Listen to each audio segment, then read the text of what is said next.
The Tea Party is staging a protest today to bring attention to a big news story they say the mainstream media refuses to cover. Yeah, they say the mainstream media is staying silent on incidents of violence, even potential acts of terrorism when it comes to Occupy Wall Street, and they want to expose the cover-ups today. Joining us, radio talk show host Tony Katz. He will be speaking and emceeing the event today. Good morning, Tony. Hey, good morning to you, Peter. How are you? What's this about? Why are you doing it? Who's going to be there? And what effect will it have in changing the dialogue about Occupy Wall Street? Well, just having the dialogue right now is going to change the dialogue. This is the story of the Occupy movement in Cleveland, Ohio. That's where I am right now. We're having this rally at Willard Park at 11 a.m. today. There are 5 members of the Occupy movement who were arrested by the FBI on May 1st for attempting to blow up the Cuyahoga National Park Valley Bridge and trying to blow up the Federal Reserve in Cleveland. These are potential acts of terrorism, and this story was absolutely buried. You had one article from the AP. They buried the lead at the bottom. Don't get me wrong. You can find a little snippet here, we're looking at the folks that have been arrested there. now on the screen. We're looking at these folks right now. We're seeing them right here. We're seeing, I guess, their mugshots. But, Tony, these guys are self-proclaimed anarchists. What's your evidence that they're part, officially, of the Occupy movement?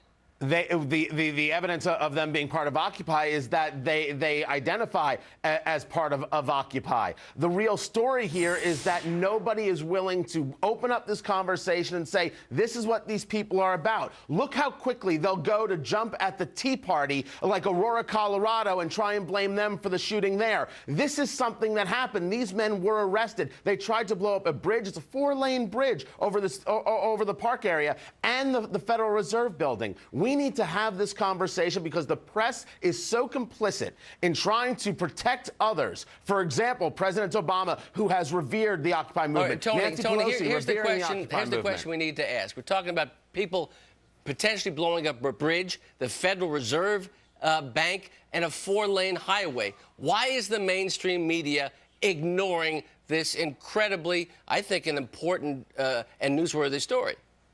That's the question we're asking here in Cleveland today. That's why Michelle Malkin is out here. That's why Dana Lash is out here. That's why the Gateway pundit Jim Hoft, the director of a fantastic movie called Hating Breitbart, Andrew Marcus. Those are the 2 men who put this together. They really took a lot of inspiration from Andrew Breitbart and the idea that you must have a media that does its job in order to obtain a democracy, in order to really keep the republic going. If we're going to be honest people, we need to have honest conversations.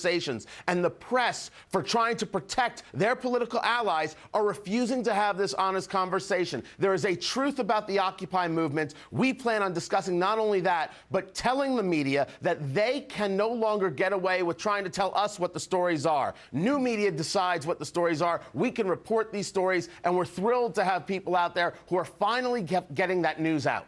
Well, Tony Katz, we will look forward to seeing how much press coverage you get today of your protest there in Cleveland. We will check back in with you. Thanks, Tony. You got it. Take care, guys.